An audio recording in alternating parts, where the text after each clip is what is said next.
and that's the date when you're going to do your last assessment. So I request that once you know which study units are being covered by each assessment, you send that through to me. Okay, all right. Yes, okay. Let's get to it. Today we are going to do an introduction about the subject, the module. Basically, that's the learning unit 1. Yes, Okay. You said you're doing this module, it's the third time, right? that time, yes. Okay, it's fine, but I just want to assume that you do not know anything. Pardon? I will assume like you are starting it now, it's your first time, so that you Yes. understand. Yes, so that you understand everything. So our study unit 1 is the introduction about accounting. Basically, this is accounting 1. So the first slides, they were giving us the definition.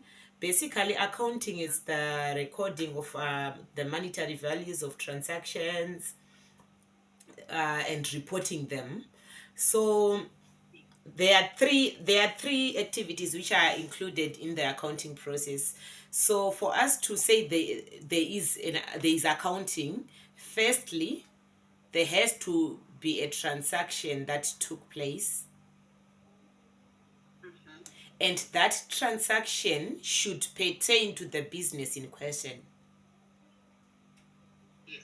Yes. So, firstly, we have to identify that there is a transaction that took place. Secondly, we have to record the monetary value of that transaction. Mm-hmm. Okay.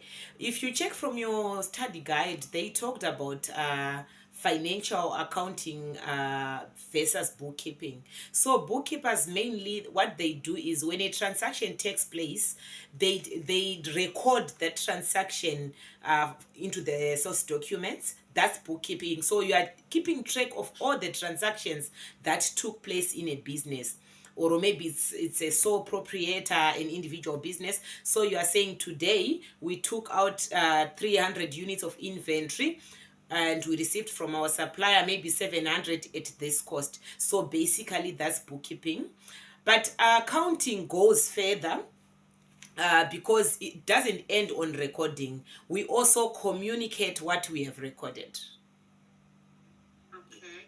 Yes. So when we are saying you communicate what you have recorded, what are we saying? We are saying, yes, we have bought stock from people who are providing it, with our suppliers. We have also paid our creditors. We have also received money maybe from our debtors. So by the end of the day, we want to give a report to the financial users or anyone who is interested in our business. It can be someone whom we want to invest in our business. So they need to know, what are we doing? Is it worth investing into? Are we together? Hello?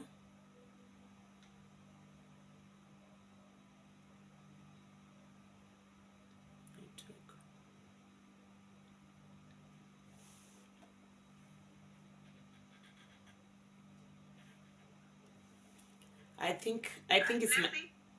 okay, you are back. I think the network is unstable. Sorry. Yeah. Yeah, sorry, I've lost you there for a sec. Okay, no problem. So I'm saying there are people who are interested, like we call them stakeholders of a business. There are people who are interested to know what is really happening in our business. And those stakeholders, we can classify them into two classes, where we are saying we have internal stakeholders. For internal stakeholders, we are talking of our employees, people who are working for us. Why are they interested to know what is happening in the business? They want to know, is the business making profit? Why? Where you are working, you want to know if they are making profit. You want to know if Yes. their liquidity position is stable. Why? Because that provides security for your employment. You want to make sure that you still have your job maybe in the next 5 years. So you continue, to take track of all the information that is happening. So that's an internal stakeholder. We also have our management. The management is the one which is involved in the daily running of the business. So for them to make budgets on their activities, they need the information. So the financial accounting department has to provide that information. So we talked about also the outside, the external stakeholders. When we are talking of external stakeholders, we are talking of investors, people who want to invest in our business. They want to know if the business is profitable. They want to know if the business is operating as a going concern, that the business is not going to close next year. No one wants to put their money at risk. So they need to know what is happening in our, yes, in our business. We also have the government. Government and their other parties, they're interested in what we are doing because they also have the legality concerns, like is it illegal what you are doing in your business. And we have South African revenue authorities, which also works with the government. They want to know, are you complying with taxation? Are you paying your taxes? Is everything up to the book? So they are interested to know what is happening in the business. We also have the general public. I think you see shops like ShopRite, you see that they publish their financial statements to everyone so that they can see. Because remember, they also have a social corporate responsibility, and they have to do something for the community where they are operating it. So the list is endless. We also have our suppliers, those we are buying our raw materials from. They are interested to know, is this business viable? Are they able to pay our for our products if we give them credit? So they want to know your credit worthiness. So they are also interested in this. So we communicate. That's, yes. So by communicating, how do we communicate? Mainly there are two branches in accounting. There is financial accounting, which we are focusing on in this module. Then there is also management accounting, which is beyond the scope of this module. Okay. Yes. So in financial accounting, we are concerned mainly with our external stakeholders. But however, the internal stakeholders, like those the management, they use the information that is provided in the financial accounting to make their decisions, to make their budgets, and also to plan for their, for their operations, future operations.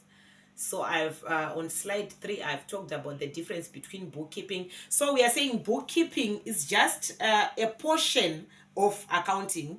They're just doing a part whereby they're saying, yes, they're saying a transaction took place today, they just record it, but they don't communicate it. Because when you are doing now accounting, we are communicating. It's very important. That's the third stage, which is not included in bookkeeping.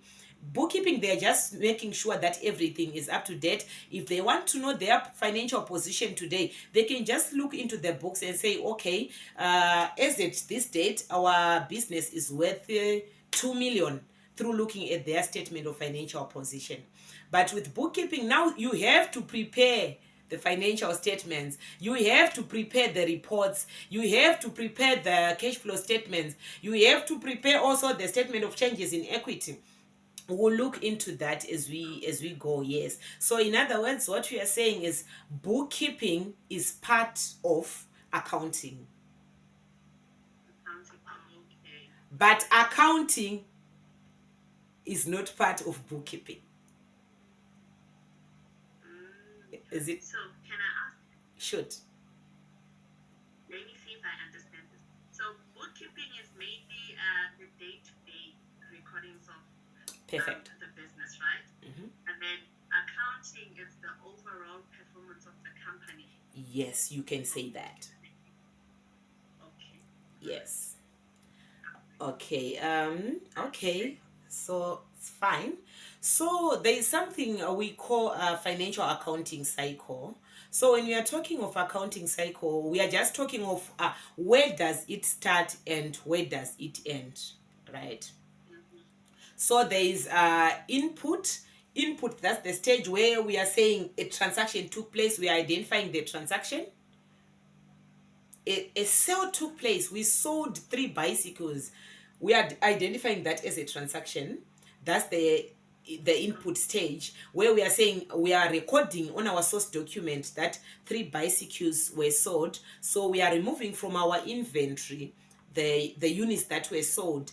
At the same time, we are recognizing a sale that took place. So that's the input stage. Okay. Yes. After that input stage, we have the processing stage. Okay. Yes, the processing is now you have recorded everything when you were inputting on the source document, but now what you have recorded from the source document, you are now posting those transactions which you recorded to the general ledgers. So suppose your business is starting, it will be like new transactions which are being posted to the general ledger. But if it's a business which has been in operation for some time, you can also be adjusting the general ledger which was already in existence. Is it making sense? Okay. Yes. So once Yes. you post your transactions into general ledgers, then now you have to create the trial balance. And we'll talk about the trial balance in a moment, what it is. When you post your transactions into the trial balance, then now we use that trial balance. Sometimes sometime later you will meet something called adjusted trial balance, because when we are posting our transactions to the trial balance, there are some transactions that can happen at the just at the end of the financial period, and sometimes we are requested to make an adjustment to those to the trial balance, the adjustment concerning the changes that happened. So we will need to adjust our trial balance before we start to prepare our financial statements, right? Okay. All right. Okay, it's understandable. Fine. Let's briefly talk about a trial balance. A trial balance basically it's a statement. It does have 3 columns: the description column, the debit column, and the credit column. Okay. Yes. So what we are doing for everything that happens when you are talking of accounting, every transaction that takes place, there is something they call a double entry system. Yes. Okay. So with a double entry system, we are saying for any transaction that you are recording that took place, there must be a debit and there must be a credit. And those two should always be in balance. Right?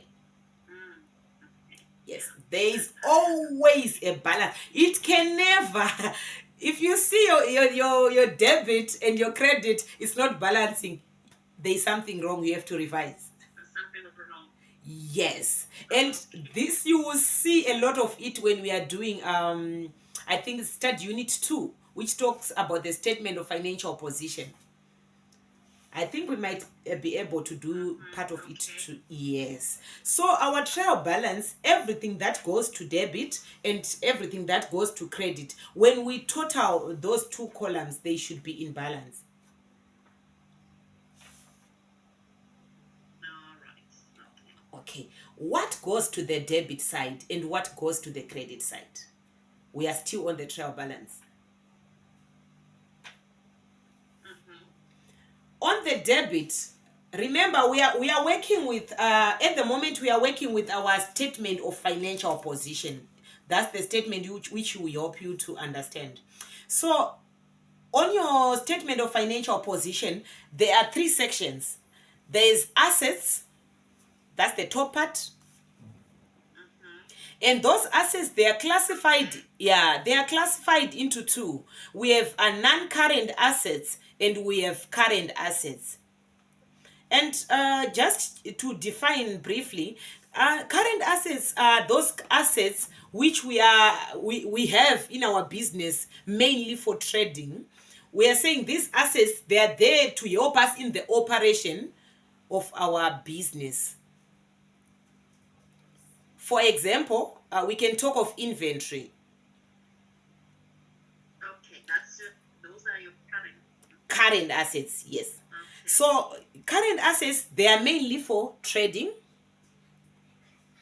Mm-hmm. And current assets are those assets which we have in our business, which we look forward to dispose within 12 months, within the next 12 months. They cannot go beyond that. Sorry, Question? I've lost you there. Sorry. Okay, I'm saying with current assets. No, I've lost you there for a second. Okay. Are you okay now? Yes. Okay, for current assets, these are the assets that we have in our business, and these assets we are looking forward to use them in the operations of our business, thereby getting income, maybe trading them. It has to happen within 12 months. So it's short term. They are in our hands on short term basis. Okay. Yes. So it means examples, accounts receivables or debtors. Okay. Do you understand what a debtor is? Yes, I do. Okay, great. Another example is cash or cash equivalents. Okay. We are talking of current assets, yes. Then we also have prepaid expenses. This might not be common to you. Yes. When we are talking of Prepaid expenses. prepaid expenses, yes. Or you can just call them prepayments. Yes. Okay. Why are we saying Okay. prepayments are an expense? Let me give you an example. Suppose your business, we are going to talk about your business. Okay, suppose your business is in the is trading, let's say, what can we say? I want something simple. Mm-hmm. Okay, maybe you are making balls. So you sell balls, Okay. maybe you manufacture them, but in order for you to sell effectively the balls you are manufacturing, maybe you need to advertise, right? To market. Mm-hmm. Yes. So suppose maybe you are using television marketing, and you pay for the marketing maybe every 6 months. Mm-hmm. And your year or your financial year ends at 31 December. So your business is running from 1 January to 31 December. But maybe in November 2024, you paid your advertising for the month of December and the other 5 months, which falls in the next financial year. It means that you have only paid for the full amount that you paid. Partly is for December, and the other part is for the next year. Is it clear to you? So it means the amount that you paid for next So year. you say I paid for December and Okay, let's work with amounts to make this easy. yeah. Your year is from 1 to 31 Okay. December 2024. Yes. And you have a contract with ETV. They market your products. So on, Okay. yes, on 30 November 2024,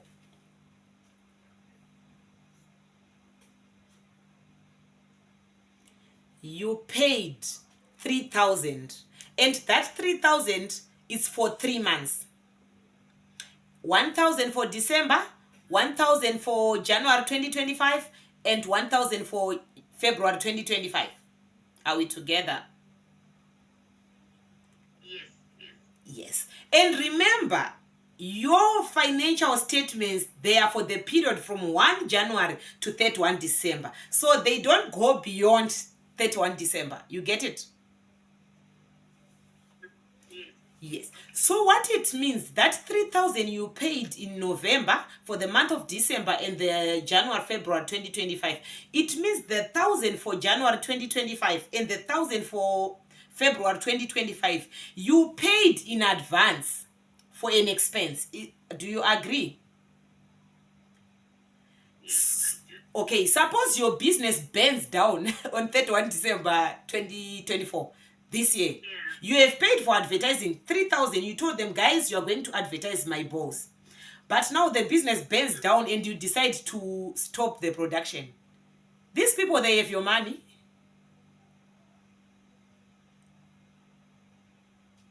Right? Yes.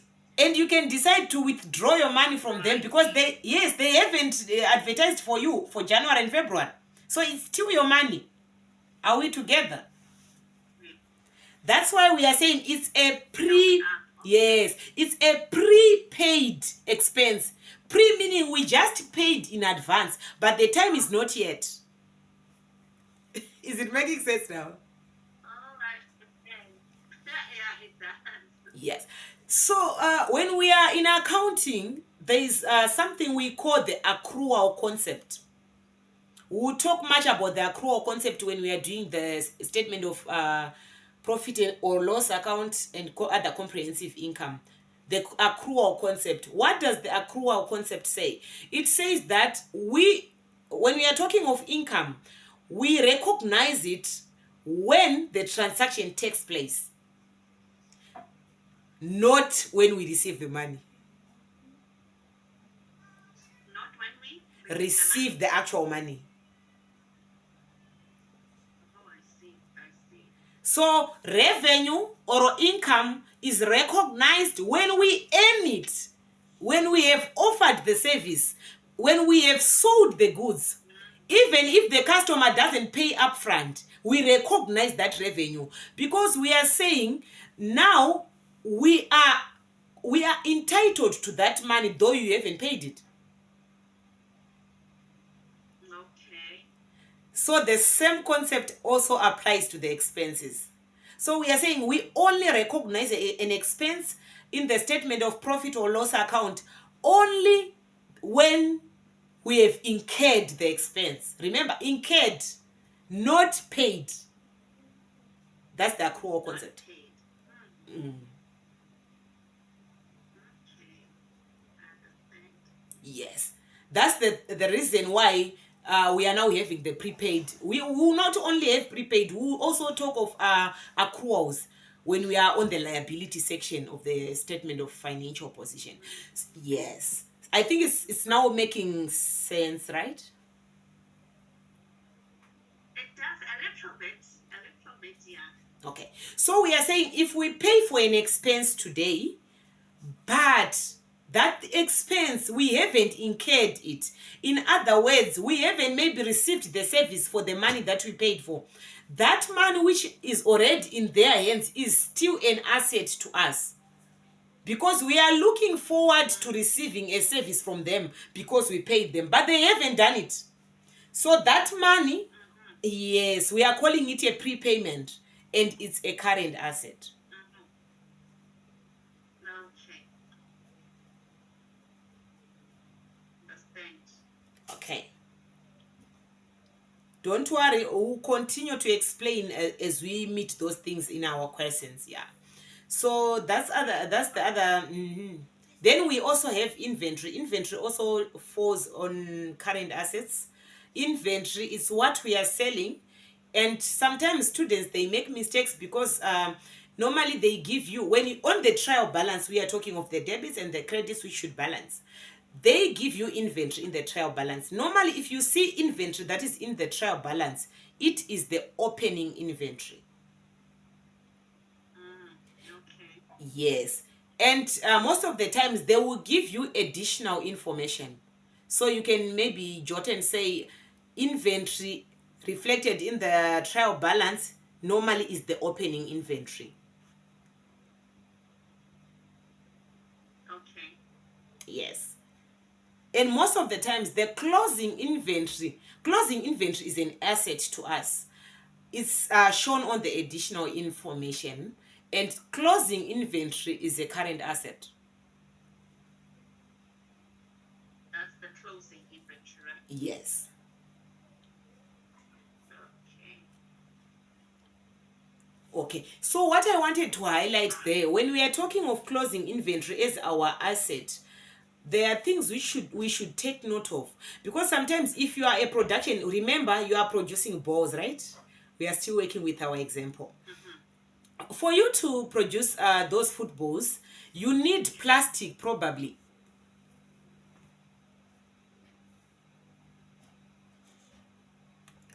You might need plastic, right? To produce the bowls.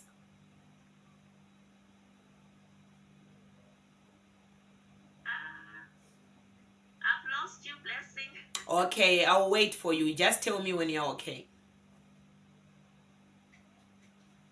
Yes, okay. Yeah, I can hear you now. I can hear you now. Okay, I'm saying we are producing our balls and we need plastic to produce the balls, right? And when we manufacture those balls, we have them in our storeroom. Those balls are inventory to us as a business, Mm-hmm. right? Yes.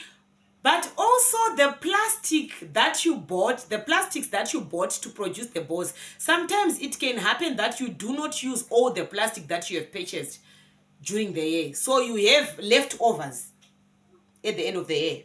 Mm-hmm. Those plastics also, they are also inventory.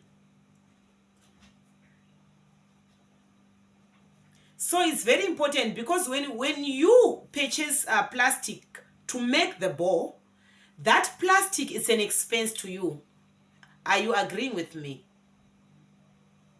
That's true. Yes, I agree. Yes, it's an expense. But if it happens that by the end of the year you still have plastic in your storage, it means if you had recognized all the plastic that you purchased as expense, it means you overstated your expense because you still have some plastics which you haven't used in the years. So sometimes just make sure you yes, you are careful to know that there is inventory of raw materials and there is inventory of finished goods.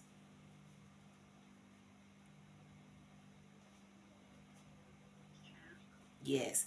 So if it's inventory for the raw materials and mainly maybe there are screws for someone who is maybe making tables, you have to make sure that on the expense account which is in the trial balance, you adjust.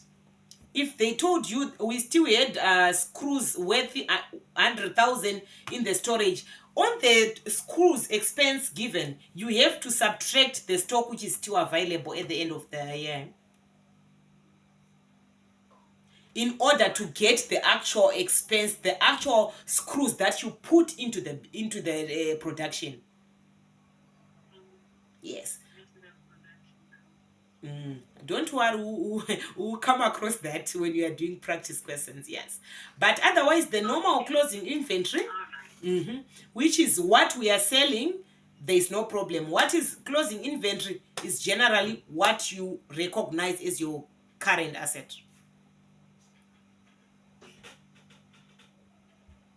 Okay. All right. Okay, yes. So we move, generally those are the current assets we have, but we can always get new ones as we go. We move to our non-current assets.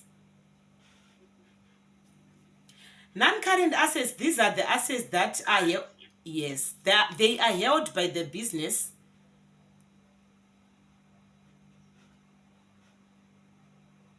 not for resale. They are not for resale, they are not for trade. Not for example. Okay. Yes, and they are used Mm-hmm. to produce income. Okay. Yes, another feature, they are for a long term, so they go beyond 1 year. Remember, we told you 12 months in non-current in current assets. Non-current assets, they are long term, Mm-hmm. so it's one above 1 year. Okay. Example, we can purchase a building which we want to use in the production. Okay, I think our time is running out. Are you still fresh? I can make another link. Okay. Yeah, Yeah, you can. it's fine. Once this one logs me out, I will give you another link. So non-current assets, they are maybe used for the production. For example, maybe machinery. We can buy maybe delivery vehicles which we use to deliver our products to the customers. So with our non-current assets, we have different connection. We have different categories. We have non-current assets which are tangible, and we have non-current assets which are intangible. Yes. But in this module, we are only focusing on the tangible ones. I think the intangible, will meet them later in other modules. Right. Yes. So our tangible, when we are just saying tangible, it means it's something that has form. You can touch, you can see. Yes, it's something that is, yes, physical in form. And those tangible assets, normally they lose value. Normally they lose value as you use them in the production. For example, if you purchase a machine today, yes, and you estimate that this machine is going to be used over 5 years, it means by the end of the first year, if the machine was purchased for 50,000, that same machine will not have the same value after 1 year. Are you agreeing with me?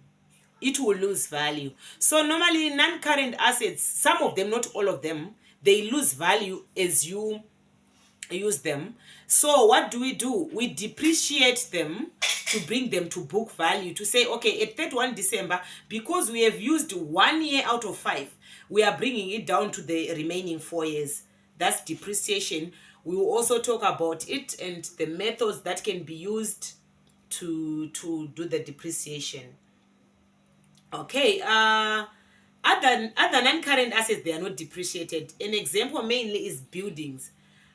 Most of the times, buildings, land, such things, they appreciate, they do not depreciate. So they gain value as we go. So it depends. Then we also have non-current, such as investments. If you maybe buy shares in another company, those shares with time, they gain value, and they can tell you if they are using the fair value method or they are recording their investment on cost. It depends, but yeah, they gain value or they can also lose value as well. Yeah. Yes. So those are non-current assets. So non-current assets, current assets, those two, they go on the top of the statement of financial position, and the total of those two is equal to your equity plus liabilities.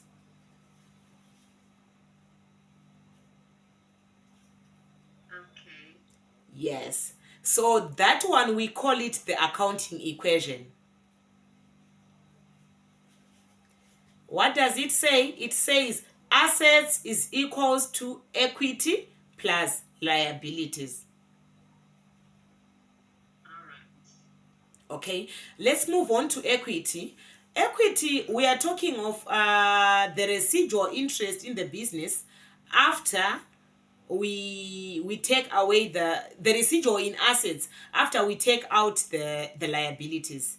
So assets, our assets, what we have, whether it's cash, it's inventory, it's buildings, it's cars, whatever we have in the business, minus what we borrowed to finance those things, that's equity. So it's the residual interest in the assets after we deduct our liabilities. And liabilities, they are also categorized into two. We have non-current liabilities, we have current liabilities. Okay. Yeah. Yes. Non-current liabilities, these are the liabilities, the obligations that we have to pay our lenders, but it's on long term, meaning to say this goes beyond 12 months. These are the obligations that may take us maybe 5 years to pay back, 3 years to pay back, but it's beyond 1 year. Okay. Yes, I think you have seen that in statement of financial positions where they tell you long-term loan 10%. Yes. So we are going to take more than 1 year to pay back. That's why we say non-current assets. So for example, when we are talking of loans, if you are going to pay maybe your loan over 5 years, by the end of your financial period, you know that maybe next year you are going to pay a portion of that loan.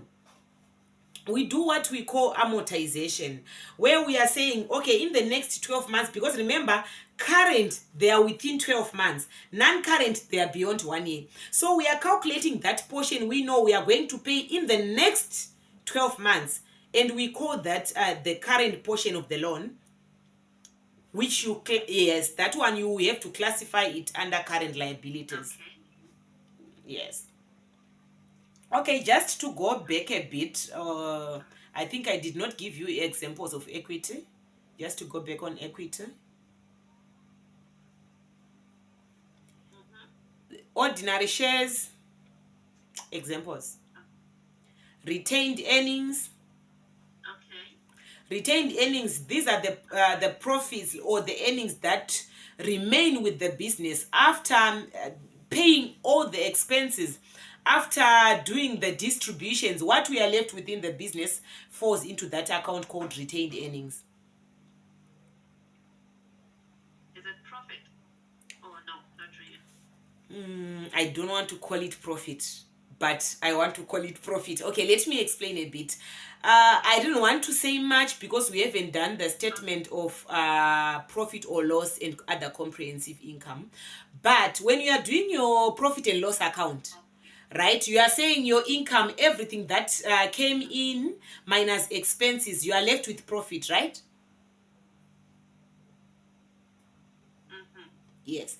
Yes. That profit you are left with, it doesn't stay in that statement of profit or loss. We post it to that retained earnings account. Oh, I see. Relationship between the two. What are we saying? The profit and loss account, I didn't want to go there today. The profit and loss account, it is all about Okay. the performance of the business. So we are saying this year we sold 2 million, we have 2 million in rent value on sales. Maybe we have our building which we were renting out, we received 200,000 rental income, right? Let Mm-hmm. me go, not go to the credit losses, I will lose you now. So after that income, You would confuse me. yes, I don't want to confuse you. Just to know that Okay. you sold your balls and you received money. Yes. Maybe you were renting a building to your tenants, you got rental income, money. Right. Okay. Yes. But for your tenants to be comfortable, you needed to do maintenance on that building. Mm-hmm. That's an expense, right? Yes, that's an expense. You needed to purchase that plastic to make the balls. Yes. That's an expense. So we say all the income that we received minus all the expenses that we incurred during the year, and we get to our profit, right? Mm-hmm.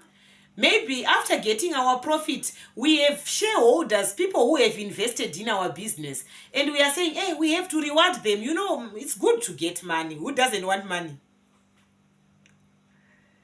Yes, maybe Mm-hmm. from yes. So from that remaining profits, you may decide to give what we call a dividend to the ordinary shareholders. So it's also reducing that profit that you had after reducing your expenses. What is left behind is posted to the retained earnings, and retained earnings is now in the statement of financial position.